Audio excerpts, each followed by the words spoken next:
When did you know that there were so many advisors in America that were in need of someone to come along and say, this is your true value proposition, this is why you were put on earth, and this is what your clients truly need you to be able to do?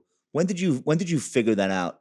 I guess I sort of always knew it. As I said, I started as an advisor. After 10 years of the 70s chaos, I stumbled into a national sales position of some responsibility.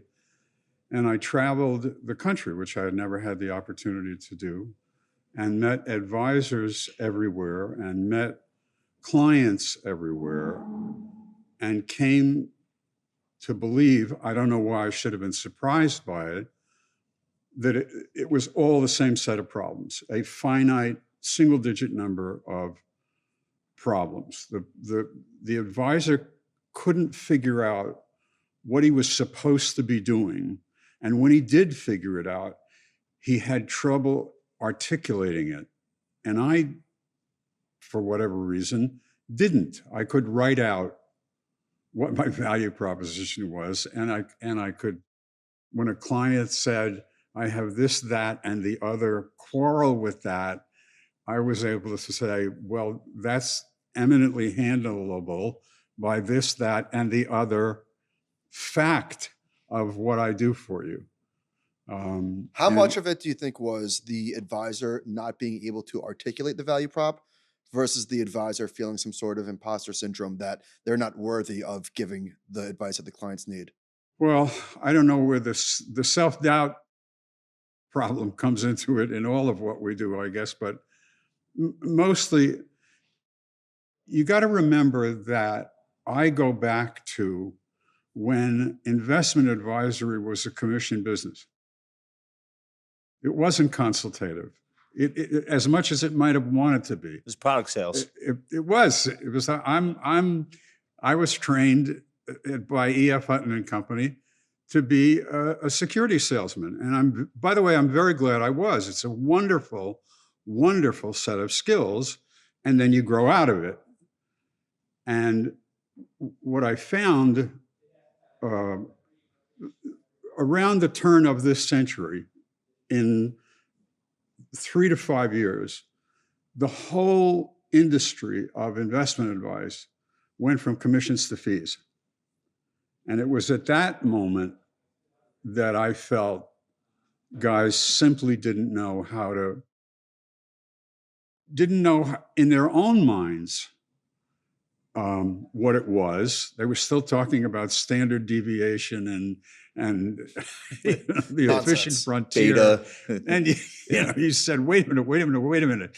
The golden door was just open to you. The golden door of being compensated and well compensated for making plans and building portfolios out of those plans, and then making the client leave them the hell alone. The idea that was a value proposition, that you were not expected on any given moment to be able to explain what Christine Lagarde said on CNBC this morning. This was, unfortunately, seemed to be a gigantic bolt of late news. Well, Nick, I want to build on that, because one of the things that happened in that transition, and I had lived through it, is that when you were a product salesperson, you understood that every month you had to figure out something for your client to do in their accounts. Sometimes it might be rolling a municipal bond. Sure. Because it matured and, hey, I got another commissionable. Sometimes it was a closed-end fund IPO.